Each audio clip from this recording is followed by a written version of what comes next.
MLA Kadiyam Srihari రాష్ట్ర ప్రభుత్వంపై కీలక వ్యాఖ్యలు చేశారు. సెక్రటేరియట్లో లంకెబిందెల గురించి మాట్లాడుతున్న కాంగ్రెస్ నేతలకు కనీస అవగాహన లేదని మండిపడ్డారు. ఈ నెల 20వ తేదీలోపు రైతు బంధు డబ్బు రైతుల ఖాతాల్లో జమ చేయాలని డిమాండ్ చేశారు. అధికారంలోని వారు బాధ్యతాయుతంగా వ్యవహరించాలన్నారు. రాష్ట్ర ఆదాయంపై అవగాహన లేకుండా హామీలిచ్చి ఇప్పుడు తప్పించుకోవాలని చూస్తున్నారన్నారు. కనీసం వచ్చే వారం రోజుల లోపే కనీసం 20వ తారీఖు లోపు మొత్తం రైతులకు రైతు బంధును జమ చేయాలి, వాళ్ళ అకౌంట్లో వేయాలని చెప్పి రాష్ట్ర ప్రభుత్వాన్ని నేను డిమాండ్ చేస్తున్నాను.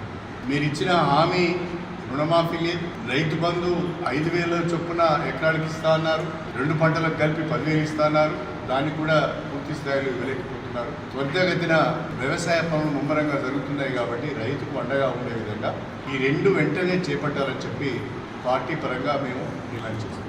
మేము అడిగితే ఏదో అక్కస్తో అడుగుతున్నారనే మాట మాట్లాడుతున్నాం. మీరు చెప్పిన మాటనే మీకు గుర్తు చేస్తున్నాం, మీరు ప్రకటించిన తేదీని మాత్రమే మీకు గుర్తు చేస్తున్నాం తప్ప మేము అక్కస్తో మాట్లాడేది లేదు.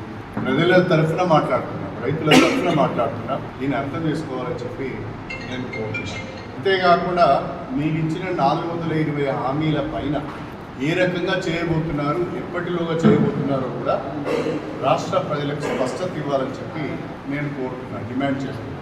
ప్రజలు అయోమయానికి గురవుతున్నారు. ఎప్పుడు ఇస్తారు, అసలు ఇస్తారా ఇయ్యరా, వీళ్ళ పరిస్థితి ఏంటని ప్రజలు కొంత ఆందోళన పడుతున్నారు.